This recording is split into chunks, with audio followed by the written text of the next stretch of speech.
Bismillahirrahmanirrahim. Assalamu alaikum. Welcome to Perspectives. The topic for this program is national productivity.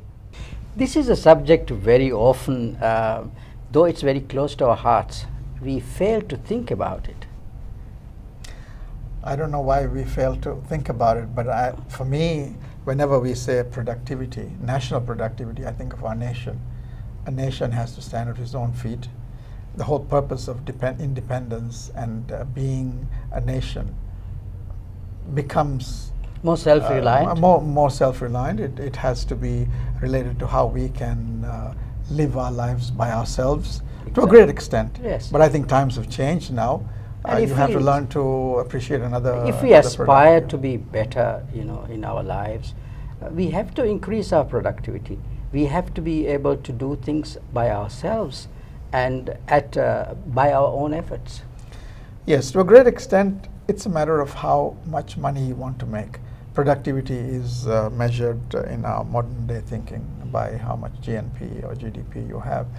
But beyond that, you have this amount of self-respect you have to learn to have also. The fact that we are earning makes us feel that we are independent, and through that we get some sense of goodness in ourselves and feel that we are worth it. So today, to broach this very important topic, we have with us our guest, Mr. Adam Halim. Adam Halim is the founder of Maldives Institute of Technology. He's a committed and very passionate individual who has brought the idea of vocational training into the forefront in Maldives. Although in the past there has been a vocational training center, but here he has brought it with another important twist. And he's been a consultant to World Bank and ADB on a few occasions, and he hopes to bring about more involvement of our youth in this very important category. Welcome to our program. Thank you. Thank you. It's actually a privilege to participate with both of you, whom we actually idolized during our youth as very respected and prestigious to both of you, whom actually we looked upon as to be as idol as we want to grow up. And I'm actually lucky to be part of this productivity discussion. For me, a very important sector of the community, the Maldivian fabric of livelihood, is of our young people, and their involvement yet to be seen as a meaningful percentage of participatory at the national productivity sectors, which includes from various service sectors as well. And Maldives being not as like a country with various production stage of economic aspects, but we are more don't on the have natural service. resources. Exactly, yes. But our young people, I would say, as we all Maldivians, have this very natural habit of providing good service, hospitality in different sectors, from tourism to engineering to livelihood to community development. Maldivians are exemplary in their illustration of how they actually offer various services and so on. But as we move on, I see a gap among youth. I will really bringing them into the real economic activities of our nation. There is a question. As a result, we personally, myself and our team within the Maldives Institute of Technology, and so many good faith personnel across, we are developing different programs and trying to involve them in different aspects of economic productivity of the country. And for me, as a person who is very much passionate in skills development, where skill I would consider as the basis, as the currency of really gaining self-sufficiency, is something that has to be really focused, and that has to be well taken into our mainstream education system. I think he's Halim is Adam, we call him as passionately known. You are a pioneer because you have created an indigenous institute which is by yourself and few friends who are amongst you. This is an important step towards motivation and also to provide a sort of a source to fill the gap that might exist within the sectors. Very true. When I look at you and having talked to you over several occasions, I find that you were in also school, regular school, but how did you suddenly become interested in this stream? You didn't want to go to a university and learn to be a white collar job, you know. So could this be one way you can say to our young people that this is one way to go and your life has been a success? I would like to, one statement that you made, like one of the pioneers. I'm not one of the pioneers, but we have pioneers of vocational education in this country. Ahmad Adam, who actually was somebody whom actually we look But upon, I'm he referring brought- to yeah. as indigenous. Yeah. By yourself you started. Yeah. That was catering to the requirements of the government. Definitely. So it was a sort of step taken by Yeah. the government, and this was created. Obviously, these are people who have created this because there was a need. But Yeah. you yourself, you felt the need and you created it. Definitely, yeah. And the group among ourselves, the friends. Actually, I got the interest of, I was brought from an island. And actually, I didn't have any relatives back in Mali by then. Then I was put in a place where I had to work for them. So I love the statement that you made. The productivity starts from within you, from your family, from your household. Then comes as a nation and it grows. So you got to learn at the household Exactly. also. Like as a result, like I started learning so many things to do by hand and became a very practical person at very young age. Then I went to EPS, and I want to mention Mustafa here. The kind of environment it brought secure system for people who are growing from an island, but then we had a good place to study, and that built the confidence among the growth of our younghood, the youth those days. Then I actually joined as my first place as vocational training, and really still inspire Ghani, whom actually was the boss by then, who was the head of the institute, and then the team around. Very vocational, and the whole idea of vocational, you can see during those days, it was doing an amazing job. And I was joined as an instructor trainee. By then I fell in love with the whole thing and started. Later on I got the opportunity to study undergraduate, which I did on, again, technical education, but with engineering side. Then I got the offer to do like my postgraduate studies. I had to choose for the engineering or any other field. So I chose vocational education as my higher education. So I did my double masters both in the vocational training Sector. as well. Yeah, and then I was working for the government, but then the system, the education system we see, as Satta has mentioned in his statement, there was a look down attitude towards those who are in the working sector, or those who are in especially the blue collar area.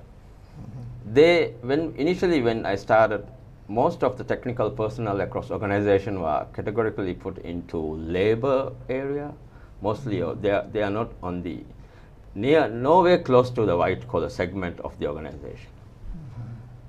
Mostly they are like laborers who would be repairing the machines and blah blah blah. That's at the other level. But then I saw a very kind of alarming trend, because by then also, that was back in my higher education days, 2002, I did my postgraduate studies in Australia. I actually did a study on myself.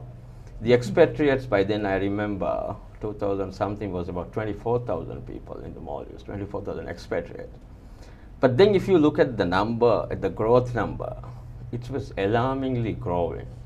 The Yes. requirement for this kind of the people import of expatriate into the country. as a, So- to the workforce. To the Well, workforce, businesses exactly. and tourism Yeah. and all that was growing. So Of course, it is something we may have need, but then the factor of young people getting unemployed, although we do not mention it, the real aspirated career for our young people we may not have, because employers started looking down at young people due to their attitude and blah blah blah. They don't have skills. Adam, you mean to say that that your main driving force was the dire need for trained personnel in these sectors, and we were even looking beyond our boundaries to bring people from overseas. I think at this juncture, since you have brought a very valid point, we should take a break. Yeah. And I'm sure the listeners and the spectators who are watching this program would realize that there is an important element to this discussion. Please do stay with us.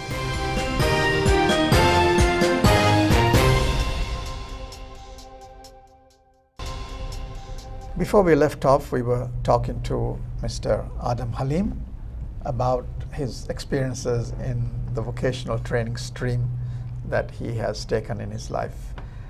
Adam, as I will call you, Sure. how did your interest in this field take you to the heights that you have gone right now? And what would you have to say within the school system that we have, how some of these ideas can be incorporated so that other people can take this up?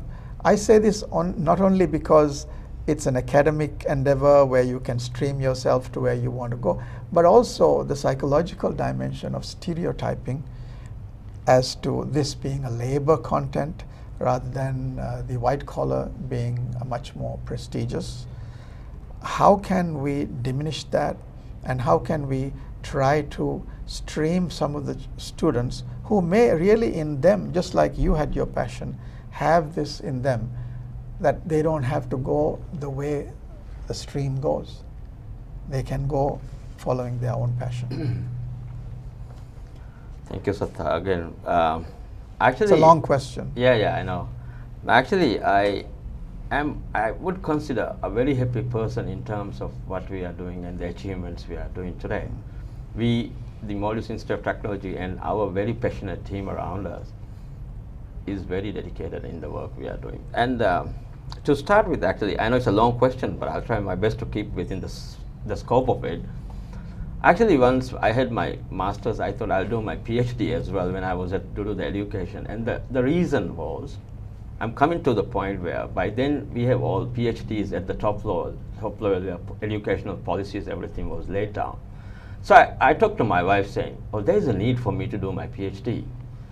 Otherwise, my passionate ideas of really getting our young people attracted into the skill side and then developing their skills, nobody may hear the story because I don't have the relative qualification. And but today I'm actually proud to say that actually very much I have been part of the government initiatives as well, and thankfully I'm very much thankful to the government as well, because in most of the cases what I'm doing and what MIT is doing is being recognized, and then we have been involved in the process of designing policies and getting the work done. That is the point. Then coming to your point of really getting young people not to be beyond the streams and really letting them do the thing they do is very important. But then we are at a crossroad of cultural evolvement in the Maldives. Our young people, parents are always skeptical of letting them really be loose. Like 20 years back, the young people may play on the streets and go wherever they want to. It's not happening today. So most of our young people are stuck at home with a computer, and most of the time, if they don't study, they will be playing games. The real world out there, I don't know who will bring it to them. You don't know. So we have to go beyond stream. So I have the passionate idea of really injecting vocational education. Vocational education is not like a subject. It is in our day-to-day living. From home to school, from office, it's all vocational, it's all there. As Mustafa very rightfully said, we have to do stuff from our own to be, first, myself to be productive, I have to do stuff from my own. But in time, I'm seeing, even from throwing a small like daily garbage bag to like cleaning the home, cooking, it's been taken over by skills of maybe Sri Lankans or Indians, and our kids who are growing in that household wouldn't admire to do those stuff. In most discussions I have had, because it is a labor job. it is. Not because of nationality. And as Mustafa said, for example, we are reducing the amount of work we do. In most developed countries, we can't have maids as per se as we have in the Maldives, for example. So I would rather encourage our young people to experiment on stuff of our day-to-day by themselves. And maybe parents may not have the real confidence or may not feel comfortable in allowing them to do that. But then the school system should do that. That's where the school vocational programs should be strengthened. We must create education is not just by memorizing stuff. It is building a real young person who socially integrated well within the community and who really participates in the productivity of the nation, who contributes to the national development, who is socially well integrated. So this is the kind of young people we do. We of course need grades, but grades are not the only thing we need. So a strong vocational education system embedded with real day-to-day work being allowed them to be experimented in schools, I would say we will definitely stimulate the productivity in the future. And there's also this aspect of money. Yes. Many people want to make money. We want to get rich. That seems to be the whole purpose of life, you know, although I may not agree with that. But the idea is that we want to make money. So in that respect, is vocational training any less lucrative than other jobs? I would say vocational education is more lucrative at this stage. For example, I would say 10 years back, we didn't have so much air conditions in islands. We didn't have all this electrical connection in the islands. We didn't have all this, vehicles and so on. But these tradespeople whom we actually train and who become trained through the vocational system, they are very handy in this vehicle repair. They will be very handy in electrical stuff. If we don't feel cool here, if the AC breaks down, they are the people whom we should be calling. So these guys, they have so many paradigms of earning income, and they have so many ways. Rather than being in the white collar, you get to set at a particular job task where you do at office. But these guys, they are more flexible, they are more, income-wise also they are much better off. So I would say, although they may not look very in the most appearance-wise, they look like with ties and so on. Yeah. I think you are referring to attire. Maybe it's soiled clothes. Yeah. But you see, the problem is, as you have just said, we have transitioned from our traditional lifestyles at home. Even if the structures where we live have changed, but there are certain values that we can't part with. As you say, as boys or girls in the house, there are domestic chores that they can share with the parents and members of the family. If you continue to do so, we will not be wasting money on employing people from outside. Definitely. Similarly, as you say, if people who leave school, they are able to accept the reality that working with an attire which is not without the tie does also mean that you can earn well, you can live well, and you can earn respect. I think that's what you have just pointed out, isn't it? Can I ask you also another thing? We've been talking about guys. Yeah. What about the girls? The girls. Yes. Do you have a program for them too in MIT? Well, definitely. Skill development for females or girls is very much a predominant part of the Maldivian as a nation. We need. It used to be in schools also. I think you had this. But then there is a stigma of letting the girls, for example, work in the resorts, blah blah blah, that sort of thing. If you, for example, look at the islands, if you would look at the composition of an island schooling, whereby, for example, 50 or 100 students came out a particular year. The boys, somehow they find ways of mobility, moving from where their employment opportunities are and then just migrate and do the work that is required. In the islands, no, it's a different story because parents can't allow the girls to move out and so on. As a result, after schooling of the education, they often left in the island as a stagnant part of the community. But now it is changing. It is. I get surprised when I go to the resorts. A female percentage of employees in particular resorts, they are in increasing numbers, and they may look bit like outcast among the general young girls in Mali or in the islands, but still we see the participation of the females are increasing. And I actually like the government initiatives. I think a few years back there was a discussion on actually getting the female participation in these sectors as well. So we have programs like hair and beauty. I think we did programs, but again, then people joining into the workforce of the program has become like a bit of slow on that part. We did the retailing as well. For example, there was programs for developing retail stuff, because in most of the shops, for example, if we walk in, we are greeted by Bangladeshis here.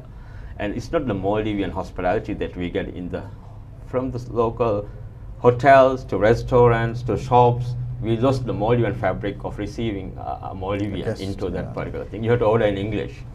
So I'm saying MIT focuses on developing programs that will immediately enhance or translate into career or employment. That's something we are more passionate about. I think you have outlined a very important foundation for our spectators, especially those who are wondering what productivity, national productivity is about. There are opportunities, and we have to create the productivity of the nation in various aspects, and we have people if we choose to do so. Unfortunately, time doesn't allow us to continue the discussion. Yeah. It's such a huge topic. Yes, indeed. And I wish to thank you for being a part of our program. Thank you. Thank you. We have many, many questions to ask you, but as Mustafa said, time doesn't allow. I'm sure we can. I'm sure in a future date you will join us again to continue the good points that you have shared with us. I'm sure our spectators would appreciate that too. Thank you for watching us, and this comes to the end of this segment of our program. We'll be back soon. Thank you very much.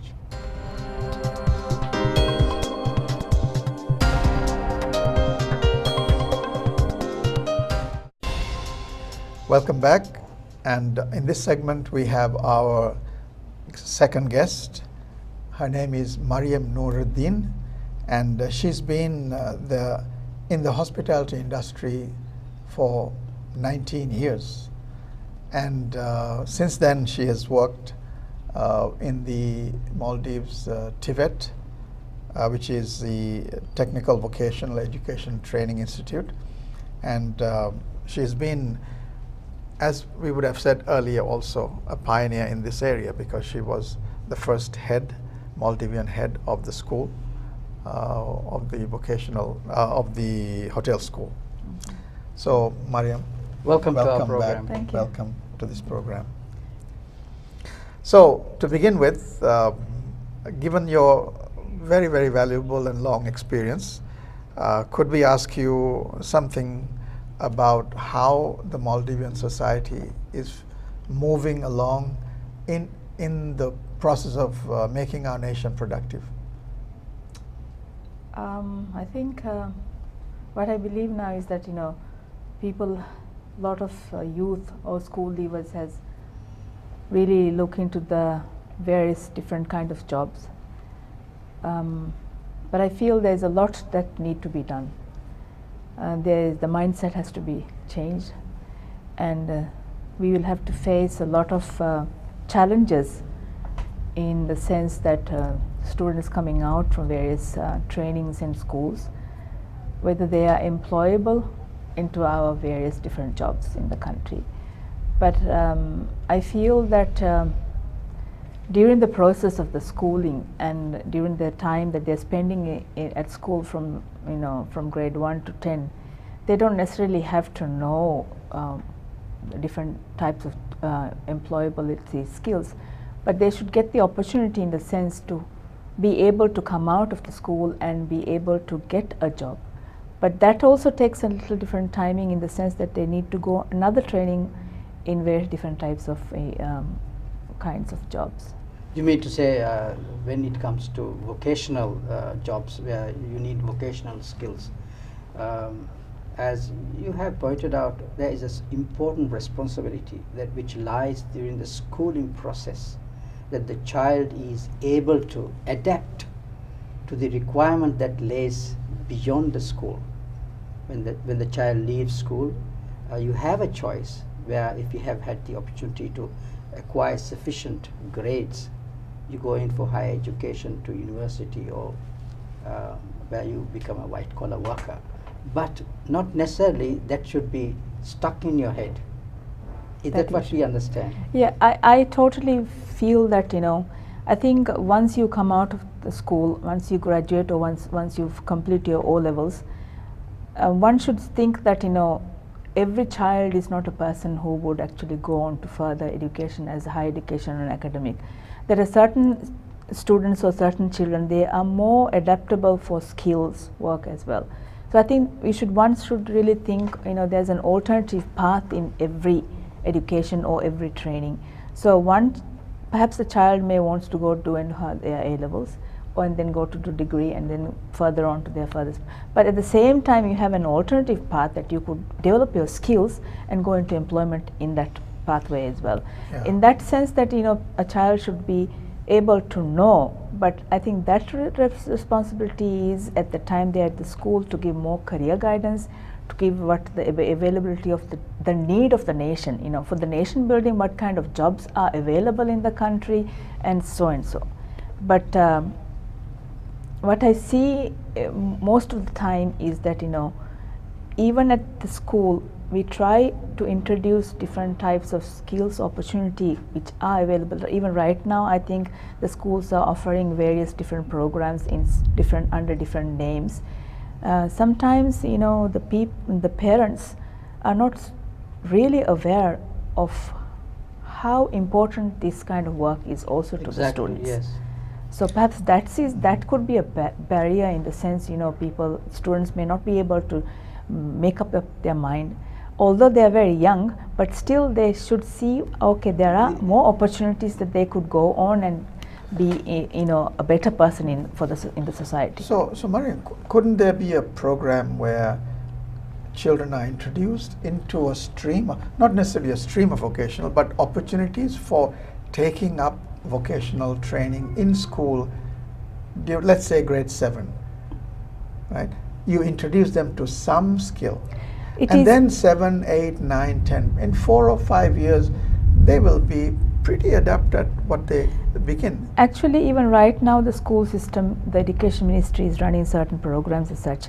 And even when I started the TVET program in the Ministry of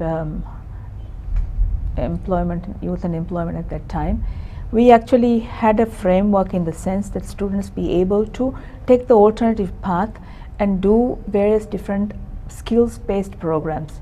And this is not necessarily just the theoretical knowledge, because in a skills-based program, it is very, very important to have the knowledge, the competencies, and the skills. Yes. With that, because knowledge is also very important, because we need the numerical skills, you need the literacy and all that, which is based on knowledge. So students will be able to go on the different path and taking. Even right now, the schools are introducing the BTech program, which is in some way of skills-based program. But what I believe is that, for a skills-based program, it is very, very important to have hands-on. For a person to really, get their work into the skill, they need to go and be in the employment side. What would you have to say to the parents when children are being exposed to a potential lines of studies beyond the school years, when they are exposed to this kind of activities? What would you like to tell the parents, the benefits of it? I believe that, whatever the job you're taking, or whatever the course of program you're taking, whatever training program, if the child likes that, you should respect that. And I think the parents also, me as a parent, I would recommend my children to follow their heart, go what they want to do, and I will support in the sense, because whatever job you're taking, that's respectable. So whether it's a blue collar job or a white collar job, you can go to the highest level in that particular. That's an important point, don't you think, Sattar? Yeah, the thing is, I think it's about parenting also. Now, a parent likes to live their dreams through their children. Definitely.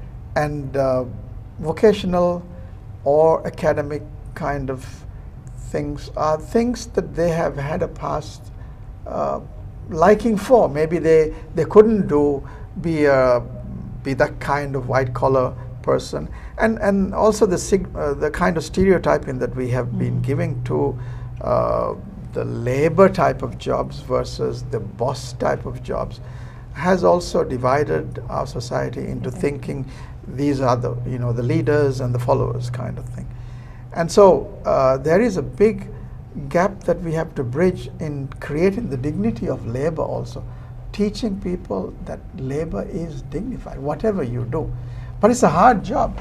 So how can we make that happen unless you introduce this at the school level? Now, sometimes I'm making this emphasis to emphasize, I'm saying that people say that once you finish school, those who are academically gifted will go to the academics, and those who can't will take the vocational. I don't think any parent would like to be telling or feeling that their children, because they could not be academically qualified or capable, that's why they went to do the other thing. So in order to get out of that, you have to have the school system. I think School system integrated into this. Sata, Mari has already outlined a very important point that carries along with your idea, which is the school, as she says, is not necessarily guiding them to a particular line of studies, but the school is exposing them to choices. Am I right? And then based on these choices, what the school knows is also an important thing, which is the ability of the child, at the end of which the scholastic period, what kind of ambitions the child might have, but how much he can achieve. I would like to take a break from here because this is the time we bring the discussion into a short break. We'll be back shortly. Do stay with us.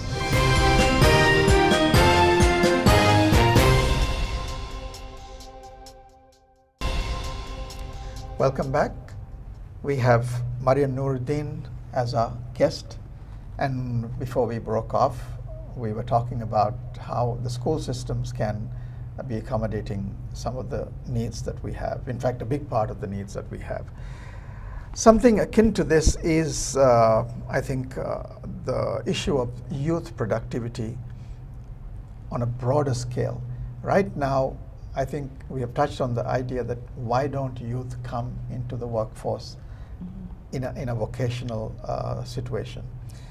We have lots of things to do. We have lots of big expat workforce who are doing the menial labor, even unskilled labor that we have.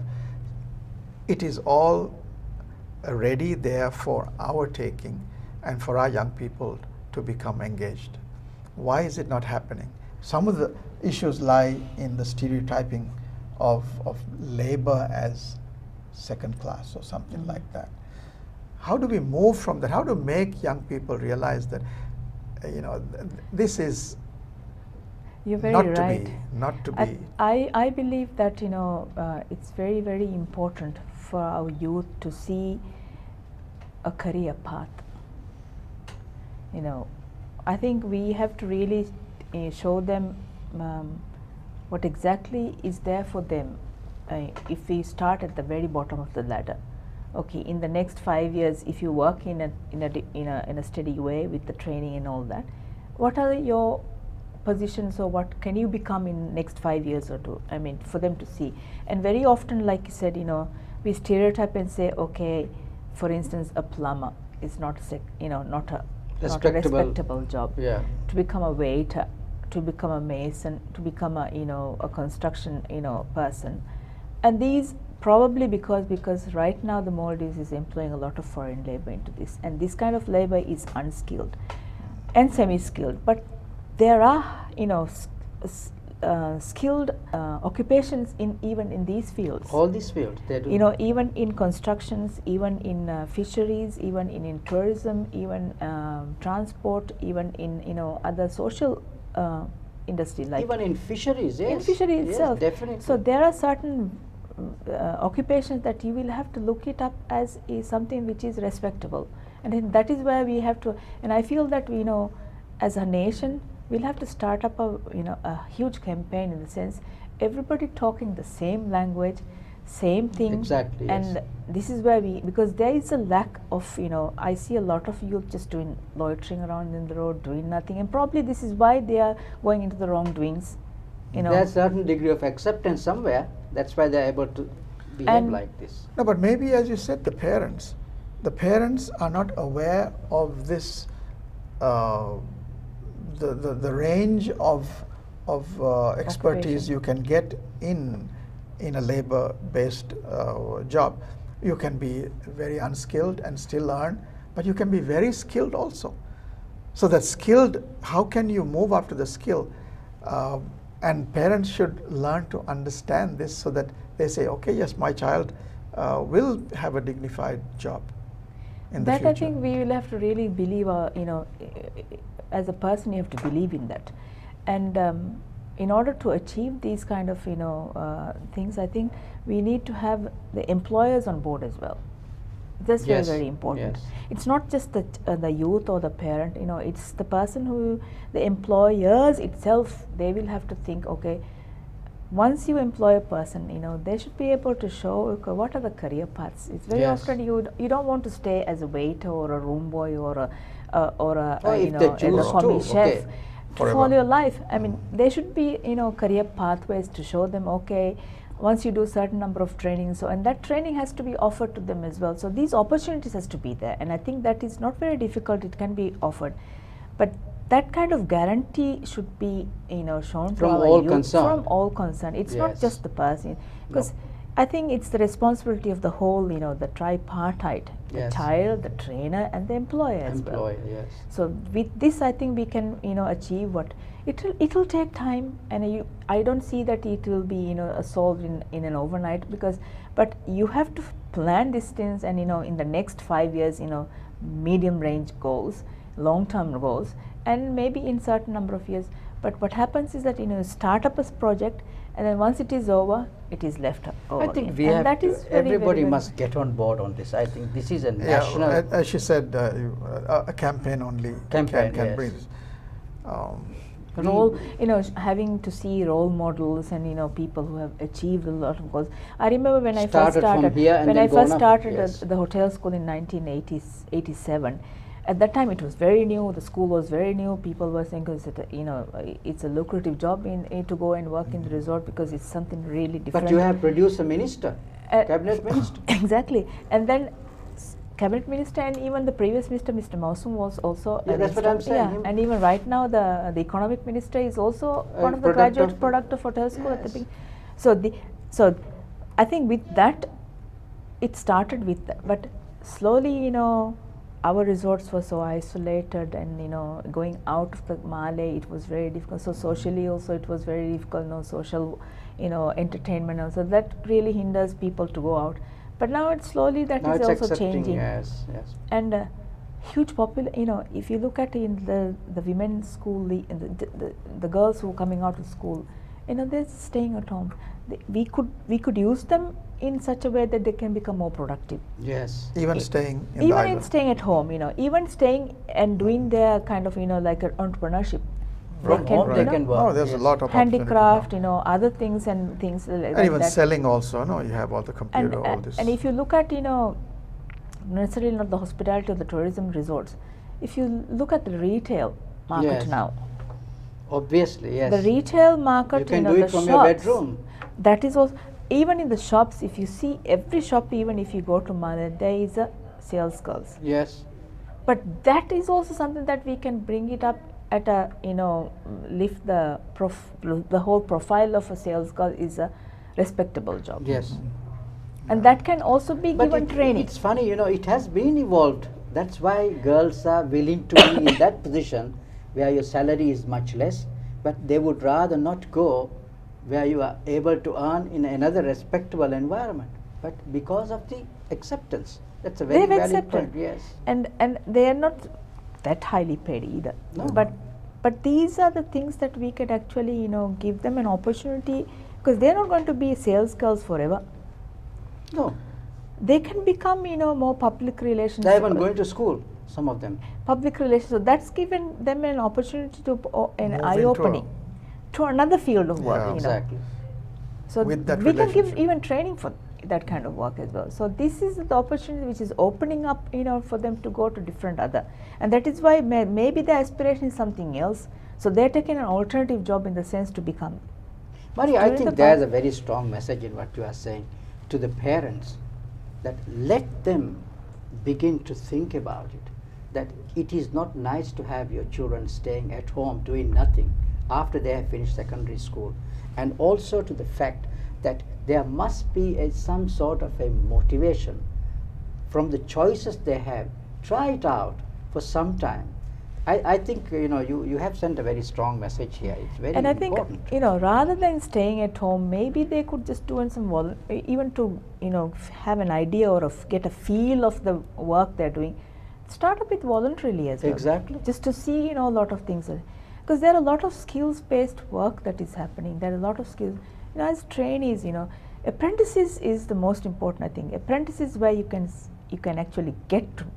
But I think what happens here is that, even without the qualification, our expectations become a little high. You need So all we the- expect a little bit more of a salary, but you cannot really see yourself, you're not skilled yet. You're not, competent yet. So you cannot really demand the salary that for that occupation. But Yeah. you should be willing to work as an apprentice, Yes. and then get the skills, earn the skills, and then go out and become a full-fledged employee. Okay, Maria, now you are a proponent of a demand-driven system, right? And in a demand-driven system, you have to have the employers very much involved, because they're the ones who create the demand. If they want, then people are ready to be involved. But even in that, there's an issue of our young people, as they say, Maldivians. There's an attitude issue as regards work ethics and things like that. They may come to work one day, next day they might go away, somebody might get ill, so they take leave. And so there's that consistency is not there. How do you deal with that? Is that a national issue really? Very much so, I think. I think this is happening not necessarily in the private sector, it's happening even in the public sector Public as well. sector too. The attitude itself, because I think we are taking it too lenient, in the sense. And I don't know whether we should be blaming the person itself, because there is a root cause on that. Why is this happening? And we have been talking of this for a very long time, about the attitude. Every time we say, okay, it's very sad to say also, Maldivians, okay, they are late, they're on the phone, they go for, breaks a lot. Why? That's a culture that has been instilled in ourselves as Maldivians, but It's not always been like that.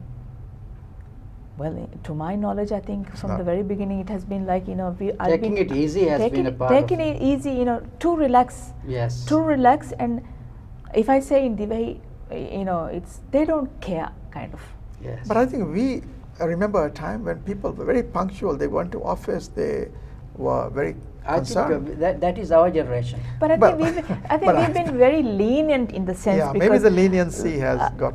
How much a very often responsibility what is there on happens, the parents for this kind of behavior? the parents, because I think the school, the children who attend in school right now, the parents are more educated than before. I think they should be more guided in the sense. But sometimes what happens, even the parents, they become too lenient. They become too, accommodating to the child's In need. the name and, of love? They don't discipline in the name of love. They don't discipline. Even probably I'm blamed to be blamed for that as well. But to be, I think, more disciplined in the sense. And sometimes what happens with the parents is they have the double standard. Sometimes you become very strict, and there are the times that you become very lenient as well. So that's something that we could actually adjust So ourselves and confusion see. also can happen. But this is something that it is really we have to really tackle, to get more responsible, and And it's- a good set of attitudes. I think both rights and responsibility comes together. Yes. And very often it says, there are things that it is your right to have these things, but you don't take the responsibility of that. As a responsible citizen, even a child or a youth or an elder, I don't see why you should really, put something throw out something on the road? Why can't you take it home and put in the dustbin? They just don't feel, they don't care. Who Exactly, cares? exactly. Somebody will come and clean. But That's why there's it's a- someone there to clean. Yeah. But that's not what it should be, right? I think, Mari, we can talk and talk and talk because it's a long subject and a lot of experiences we have encountered concerning the attitudes. Unfortunately, we have come to the end of our program. We wish to thank you for being a Thank part you. of Thank you our very much program. from both of us. and, Thank you for having me. sharing your insights. And we thank the audience who are watching us, and we hope to come back with a new subject in the next segment of our next Perspective program. Thank you very much.